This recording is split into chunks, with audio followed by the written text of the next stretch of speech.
So basically doing the first assignment in steps 1 through 8, you encountered many instances when your calculation blew up. So what's going on there? Okay, so you recall that we did forward difference in time and backward difference in space for the linear convection equation. Basically what we did, right, was the discretized equation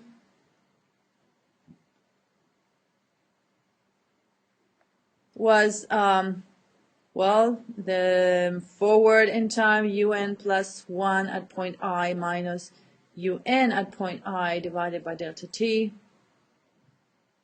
plus c, and then you had, well, divided by delta x right here, let's do that, u at point time n, and it's I minus 1, right? That's backward in space, equal to 0. So this is the discretized form, and then to get the transposed form, basically we isolate this, oops, I don't want to do that. We isolate this guy, which is the future value of the solution u at the point I, in terms of all the past values that we know. So that's the transposed form, and so it gives me an explicit time marching scheme. The unknown value is obtained by a few arithmetic operations of known quantities. So this is very typical of explicit schemes. So explicit schemes are basically very simple and economical. Economical in terms of the calculations that you have to do. But as you experienced, the price to pay is that you have some severe restrictions to get a stable solution. You saw that you had many occasions it was blowing up, and some of you observed as well that to avoid a blow up, you had to use some very stringent choices for your time step. Especially when you had, especially the calculations that Anush and Simon did when they had lots and lots of points, they had very small time in space, and they were forced to use even smaller time steps to get a stable solution. And I thought that was a very nice conclusion you saw right there, that you can refine the thing to death, and you can still not gain anything because you have to reduce your time steps so much, you have to do thousands and thousands of time steps like Anush did, right? So that's what we're going to talk about today. So instead of that, we could have chosen another alternative. We could have chosen, for example, a second order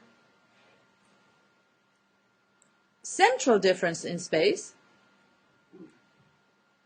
And then what we could have had is well, let me write the transposed form. It would have been u on I n plus 1 equals 2 u I n minus c delta t divided by 2 delta x. This is my second order central difference.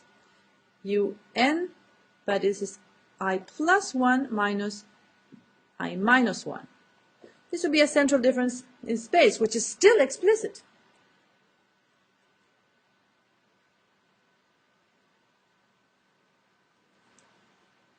An implicit scheme, let's call it implicit version of this, and to do an implicit version, what we can do is basically replace all of these by n plus 1. So we're calculating with the values at the future time, instead of the past time. So I could write it either in the transposed form or in this other form, in the form which is the same as the differential equation. I could write un plus 1.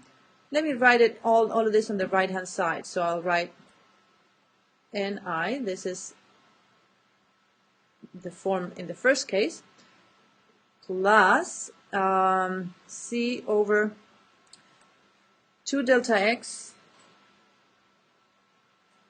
and I will have un plus 1. It's still a central difference, so the indices in space are the same. I plus 1 and I minus 1, but the index and time has been changed now to n plus 1. So this one is implicit. To solve this, I will have to, this implicit scheme is going to give me a linear system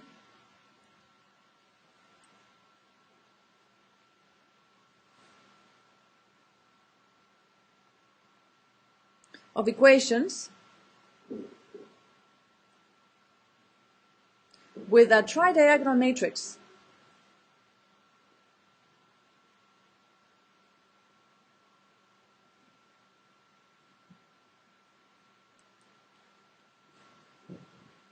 Yet another option could be to keep the backward in space that we used for step 1, but instead evaluate at time n plus 1 to get an implicit scheme. So let's see, this is step 1, so an implicit version of step 1 as in the assignment with our backward difference would be, well, the same thing for time, that doesn't change. Divided delta t, but we're just changing the derivative that we use for space, and we're using the first order backward difference, but in its implicit form, so we replace here n by, on the right hand side, on the rightmost term by n plus 1.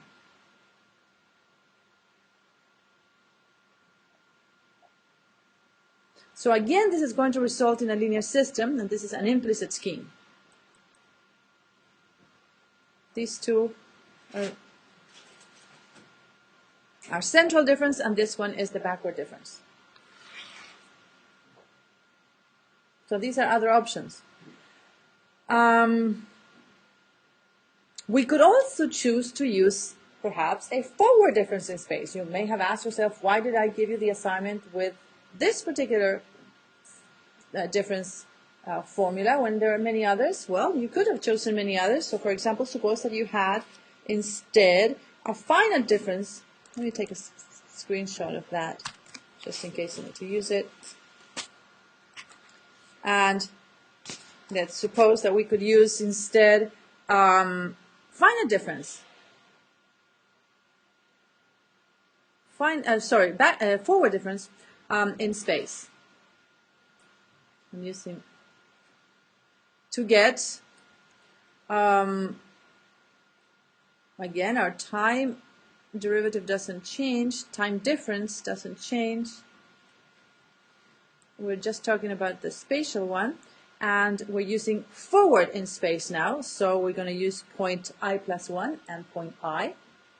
And so we have c over delta x, u n I plus 1 minus ui equals 0. Or, again, we could choose a implicit form. You can see there's an unlimited choice here. The implicit form of this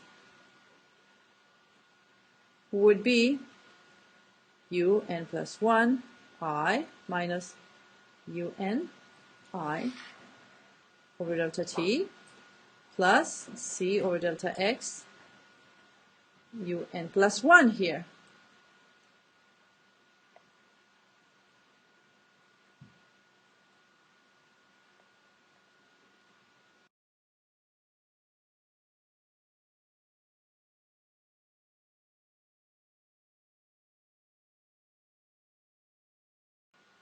Implicit scheme. Now, all of these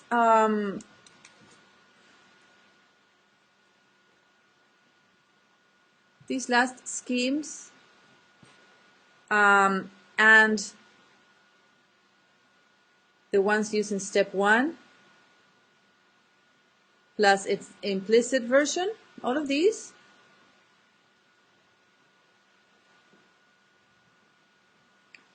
are called Upwind.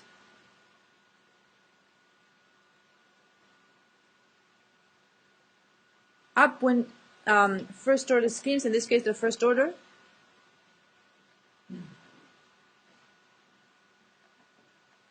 for the convection equation.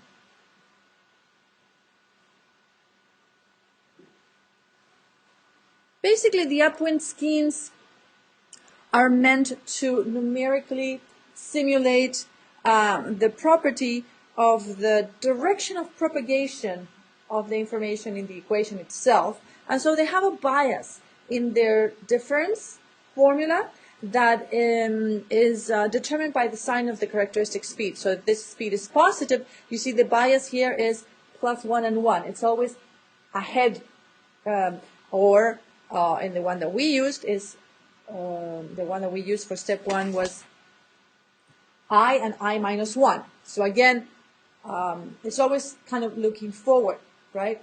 As all of these are called upwind, and they're meant to be a better representation of the physics for a convection problem. Okay, so you see that there are an unlimited choice here that we could have, but all of these schemes have different properties in terms of their stability and error properties, and this is why we're going to look at different alternatives today, and well, as much as we can today. Another option, yet another, would be a second order. All of these that we've discussed up to now today are first order, but another option would be a second order central, or say a second order backward difference in space. And we haven't introduced many of these, but there are many, many more choices. This is a second order backward difference in space, and the formula looks like this. We haven't changed our difference for time. This is still the same expression, but this one has now 3u I minus 4 ui minus 1 and plus ui minus 2. So you can see we start at I, we go back to I minus 1, and then we go up to I minus 2. Backward difference in space, but it's a second order formula divided by 2 delta x. We haven't derived this in class. There are many more, and that we could, maybe what I'll just do is try to find some sort of summary of many of these and put it on Blackboard for you to have a look at, because it's not necessary for us to derive them all in class. So this is obviously also explicit. You can see that we can obtain the unknown value at time n+1 based on just a few calculations with the previous time, but we could find the implicit version by just replacing in the spatial derivatives the time with n+1. So we would write u n+1 I minus u n I. This doesn't change. In the spatial derivative, though, we're going to write, let me put it here, it's easier, 3u n+1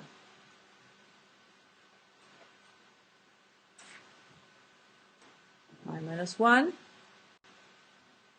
minus 2 equals 0. This is our implicit version. Okay?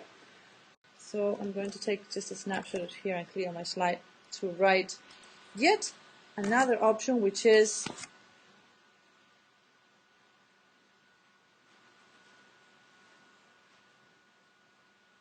to use a second order central difference.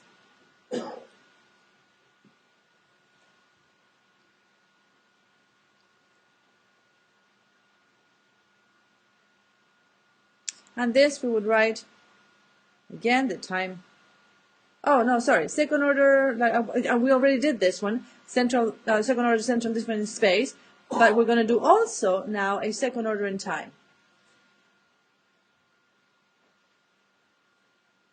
to show you now how the number of options just increases dramatically.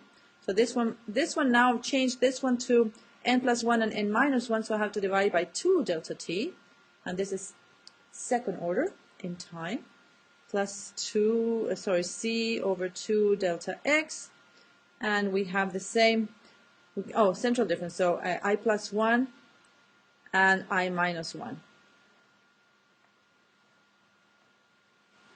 This is also explicit, and it's called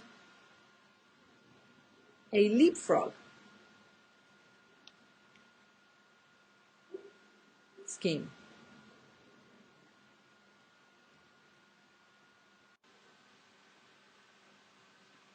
I have my things that I had ready. Okay.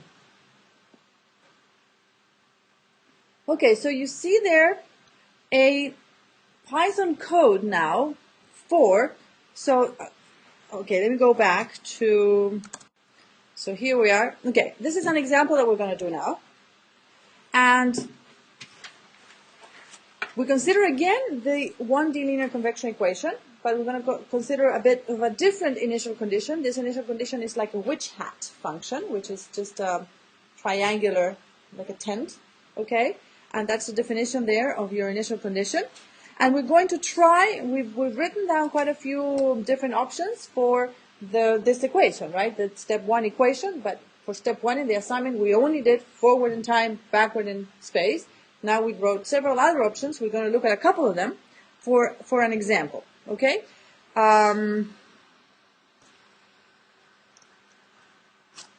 So here it is. I've chosen a number of points, 41 points in X. Here is a number of time steps, 6. This value of sigma is just something I'm going to use here for calculating my delta t as a function of delta x. C is still the speed of propagation. I call it 1. I've chosen delta x 0.05. I know that these two are compatible, and it's not the most safe way of writing code, but anyway, I've figured this out. I wrote it this way. So we have our, here we have, we're defining our x values between 0 and 2, stepping by delta x. We start with some initializing some variables that we're going to use. And here we have our initial condition. We are imposing that the initial condition be equal to, it's all initialized to 0, right? So it's, I have 0 everywhere. I only have to change those values that are where the tent is.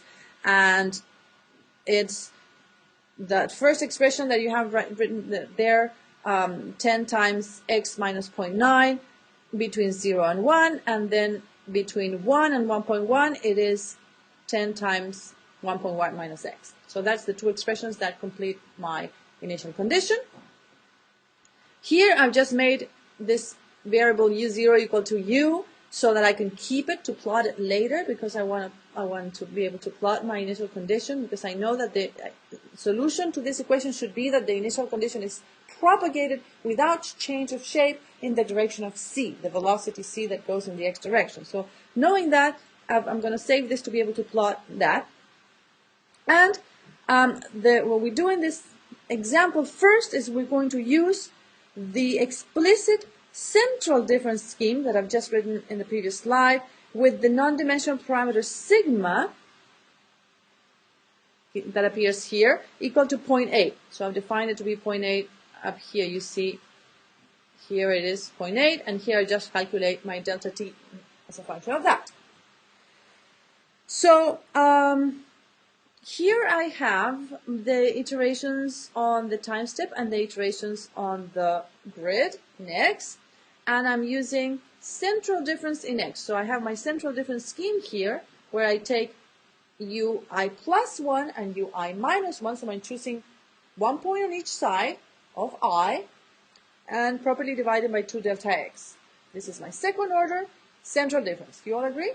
Okay, so now I'm going to run this.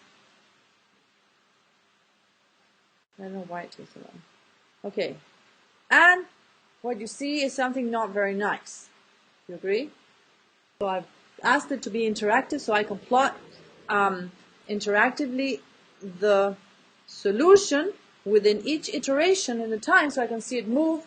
But unfortunately this is not working very well with my axis. And you see here, I'm going to run it again. I've only got, so at one point for some reason my axis grows, but I don't know why. Okay, so you can see that the solution here is growing randomly in a way that it shouldn't. So let me see what happens if I even increase. I'm only doing 6 time steps. So what happens if I do, 10 time steps, for example? I run it with 10 time steps. And it's more crazy. It's growing unboundedly. The solution is growing without bound, and this is what you call properly a blow-up. Okay? So that's our central difference. Okay, now let's try. I've got backward difference here already coded and central difference here, so I'm just going to comment this out and uncomment the backward difference, which is step 1, and run it again.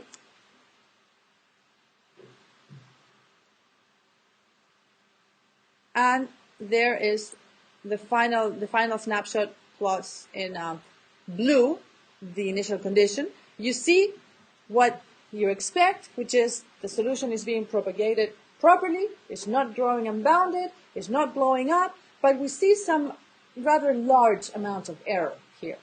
Okay? So this is more or less what you experienced in step 1, or what you should have experienced in step 1. You can still get this if you fix your coach tomorrow in the lab session. Okay, so let's go back to whatever we had, 5 or 6. Well, 5. 6, 5. And let's change now this value of sigma, that I have 0.8, to 1.5. With the same backward difference that we used in step 1. And now you see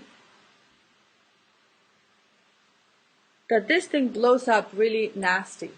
The same scheme, the same numerical scheme, but with only a different choice of this combination of delta t and delta x, and it blows up. Okay?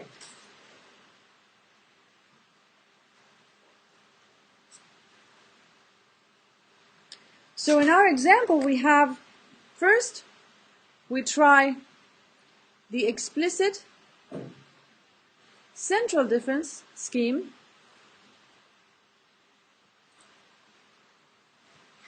with the parameter that I've called sigma in my program. It is equal to c times delta t over delta x equal to 0.8. And we see it grows unstable. We observe that the numerical solution grows erratically and without bound, indicating that this scheme is unstable. In fact, this scheme is truly, truly unstable. It's completely useless. Okay? It is useless as a numerical scheme. Now we try instead the first order upwind of step 1 of our assignment.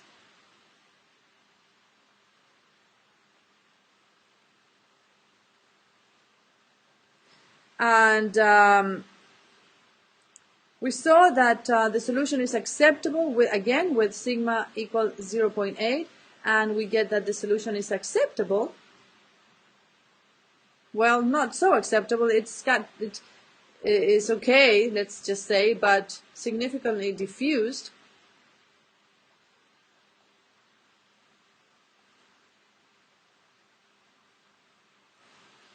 And it diffuses more and more with increasing time steps.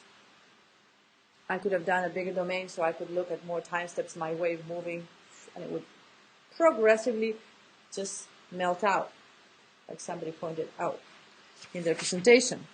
But in the third case,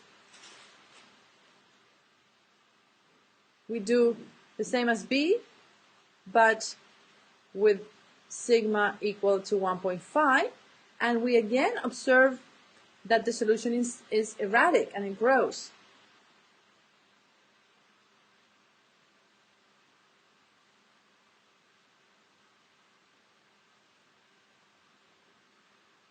So this is known as conditional stability.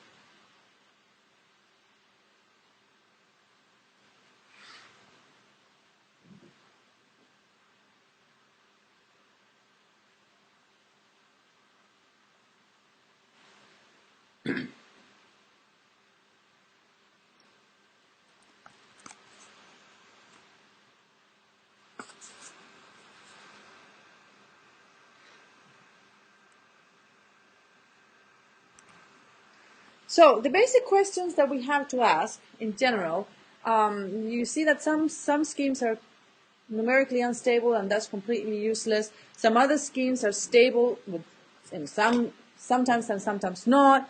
And also some numerical schemes can contain some significant numerical errors. So, yes? What do you mean by stable? We'll define it formally in a moment. Okay? So these are the basic questions that we need to ask. What conditions should we impose on a numerical scheme to obtain an acceptable approximation to the problem? Why do various schemes have such different behavior? How can we predict their stability? And for a stable scheme, how can we obtain some information about the accuracy? So really, then Alan doesn't have to say that you never know if your solution is right until it blows up, and then you know it's wrong. We want to actually know a little bit more about this accuracy of the solution. So these are the basic questions that we need answered, and so we need to define more precisely. So I think I've got my, yeah. More precisely, these three conditions that we're going to require, which are consistency, stability, and convergence. And we also need some other ideas that we're going to use, which are truncation error. We need to understand a little better something that's called the modified differential equation.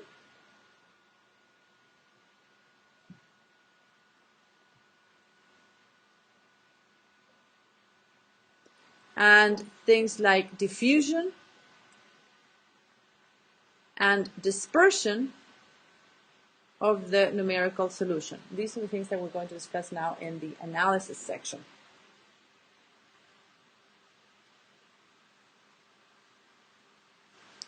Now these three are the main criteria